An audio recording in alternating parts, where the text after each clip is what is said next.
लेकिन एक second. Excuse me, sorry भैया। अरे देवा, ये गड़बड़ है बाबा। Thank you. It means allowance. अरे भैया तुम तो पढ़े लिखे लग रहे हो।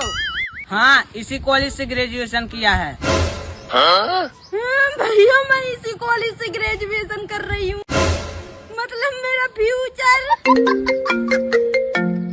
रुको जरा। हाँ भाई, हाँ मैं ड्यूटी पर ही हूँ। हाँ, तुम्हारे 40,000 तुम्हारे खाते पर ट्रांसफर कर दिए हैं। अच्छा ठीक है। अरे देवा, 40,000। पता है सिस्टर, कल मैंने डायमंड की रिंग पाई थी। अच्छा, हाँ, और वो भी 2 लाख की। अबे और ये देख, आज सोने की चैन भी पाई है। अच्छा फिर तो इसमें खर्चा ही नहीं है, प्रॉफिट ही प्रॉफिट।